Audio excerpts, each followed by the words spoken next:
low budget gaming PC එකක් හොයන ඕනම කෙනෙක්ට හරියන i7 second gen gaming PC එක. Rage on that beat, going crazy.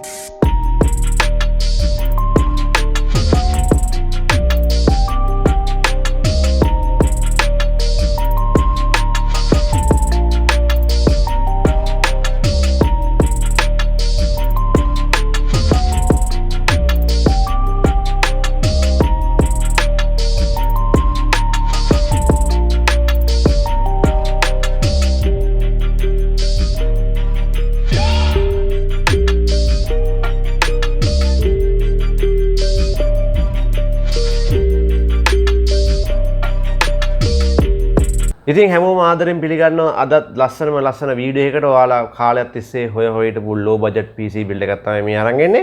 ඉතින් මේ ටිකේම channel එකේ ටිකක් brand new PC build එකක් තමයි එක දිගට වීඩියෝස් වැටුනේ. ඉතින් MSK computers ආයතනයේ තමයි මම අදත් ඉන්නේ.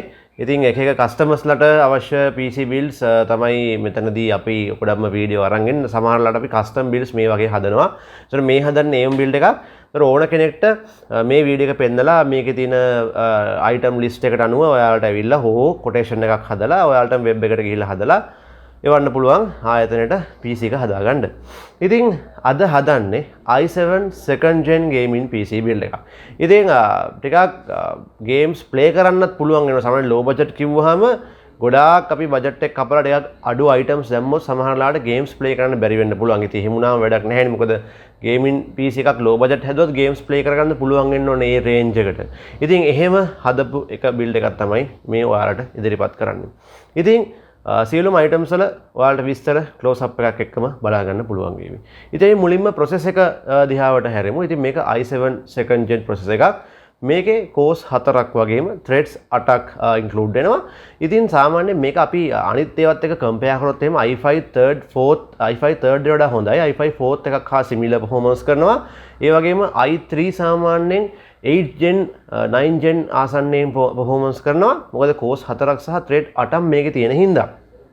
ඉතින් gaming වලට තාම කෝස් 4කට එහා ඉල්ලන ගේම්ස් ඇවිල්ලා නැහැ. ඉතින් ඒ නිසා මේකෙන් හොඳ වැඩක් ඔයාට ගන්න පුළුවන්. ඉතින් graphic card එකක් එක්ක අඩිකටම upgrade කරන් ගියොත් එහෙම ඔයාට God of War, Far Cry 6 වගේ අලුත් ගේම් වුණත් කිසිම ප්‍රශ්නයක් නැතුව play කරන්න පුළුවන්.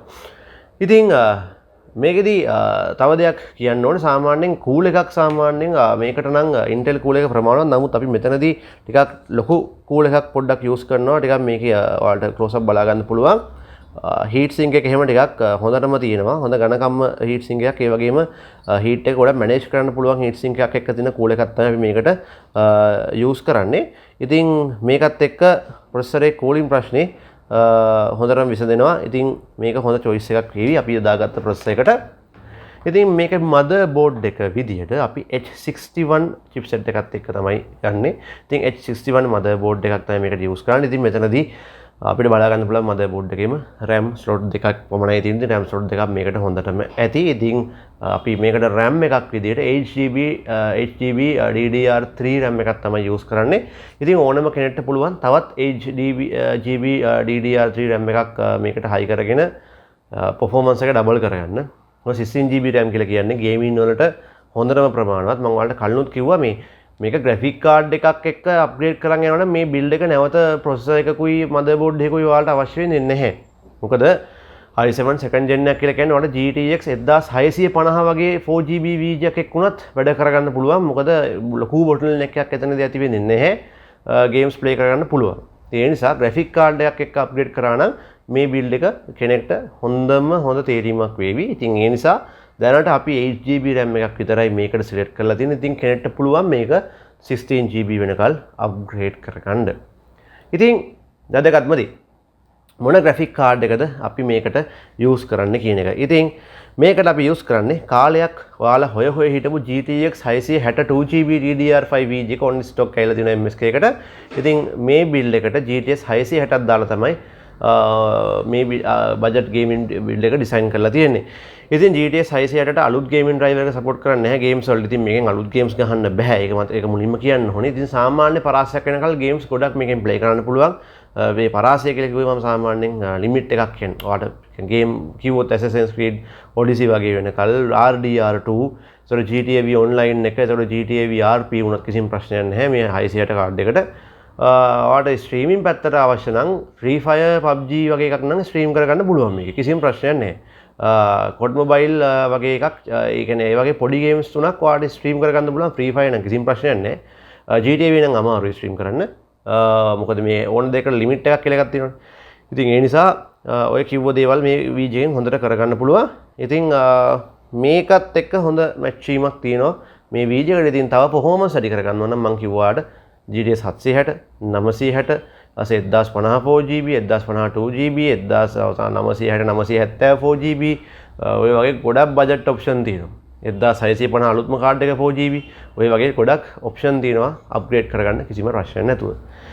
ඉතින් ස්ටෝරේජ් ගැන ලොකුම අවධානයක් මේකදී යොමු කරේ නැහැ. මොකද බජට් යන්නයි performance වැඩි කරන්නයි ගියා මේ දෙක අතර තියෙන ටිකක් ප්‍රතිලෝම සම්බන්ධයක්. මොකද performance වැඩි කරද්දී බජට් එක අඩු වෙනවා. ඒ කියන්නේ low budget ගතිය අඩු වෙනවා. ඉතින් ඒ නිසා අපිට පොඩ්ඩක් හැම දෙයක්ම හොඳටම කරන්න හම්බෙන්නේ නැහැ. ඉතින් ඒ නිසා ඔයාලට තමයි ඒකේ තියෙන responsibility එක තියෙන්නේ මොනවද use කරන්න කියන එක ඔයාලට හිතා ගන්න වෙනවා. ඉතින් hard එක විදියට normal 500 GB desktop hard එකක් විතරයි මෙතනදී අපි use කරන්නේ. මොකද මේ හා සම්බන්ධව එන games ලොකු games නිමී නිසා සාමාන්‍යයෙන් 500 GB වලට ලිමිට් කරා මේ build එක. ඉතින් ඔයාලට SSD එකක් හයි කරගන්න පුළුවන් නම් නැත්නම් මේක 1 TB කරගන්න පුළුවන් නම් තවත් රුපියල් 4000ක් විතර 5000ක් විතර වගේ වැය වෙයි. ඒක ඔයාලට තමයි හරියටම කරන්න පුළුවන් වෙන්නේ. ඉතින් power supply එකක් විදිහටත් අපි used 550 power supply එකක් මෙතනදී use කරනවා. ඉතින් use supply ටිකක් ගන්නකොට පොඩ්ඩක් අර ටිකක් වැඩිපුර වොට් ගානකින් ගන්න බලන්න. මොකද සමහර ඒවායි අර පොඩ්ඩක් නිකන් අර 80 ratings නැති හින්දා සාමාන්‍යයෙන් ඒවා ගන්නකොට ටිකක් ප්‍රමාණයට වඩා වොට් 100ක්වත් එහාට මෙහාට එන්න ගන්න. ඒ නිසා මේක 550 හොඳම මොඩල් එකක් හින්දා අපි ඒක use කරනවා.